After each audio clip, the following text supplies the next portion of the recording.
What's up everybody, Doug Timmons, 18 Greens TV, here again on the range, working on part 2 of the transition, the changing of directions, or crossroads number 2 as Ben Hogan liked to call it. So let's get to work. So one of the things I forgot to point out in part 1 was how nicely Jamie has her hitting area set up. Alignment stick down, the face tape on the club to make sure that the contact's in the center of the club face. Now, what we want to go over in part 2, go ahead and swing it up. So part 1 we talked about swinging it up to the top of the backswing, shifting into the left side and relaxing the right shoulder, making sure that the shaft is bisecting the bicep right there. So now in part 2 what we want to get the feeling of is a little bit more rotation. So once we have that moved down, we're going to keep rotating the left glute, left hip, and making sure we're getting around the left side.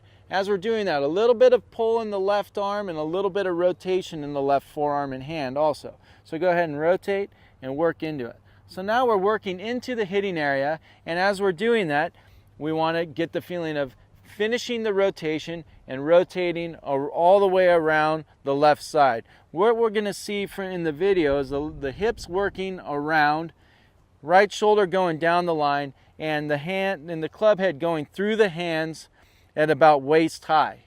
So let's do it one more time, Jamie. Go ahead and swing it back. So here's part 1, shifting into the left side, relaxing the right shoulder. Now part 2, pushing, pivoting, rotating, using your footwork, using the rotation of your hips to get around the left side, pulling, rotating, and then working around the left hip.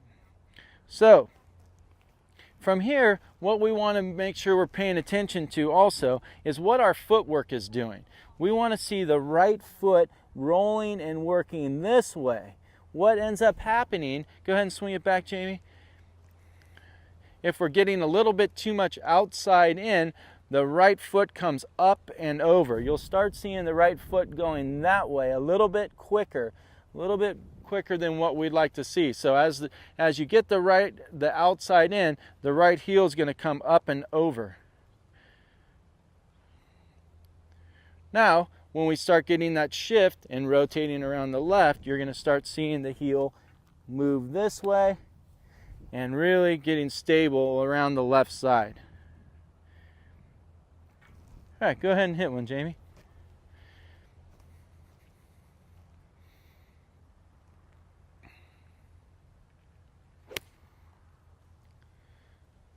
So, working on the rotation, making sure your footwork's in the right spot is really important. Again, the more outside in, the more your right shoulder is going to come up and over, and so will your right heel. So that's something that you also want to pay attention to. So, again, a quick wrap up. We're making part 1, getting up to the top, relaxing the right shoulder. Now, working around the left side. There'll be an element of pull and rotation in your left arm with it also. So, get the feeling of doing that. If you have any questions, feel free to ask. Doug Timmons, 18 Greens TV, and it's a wrap.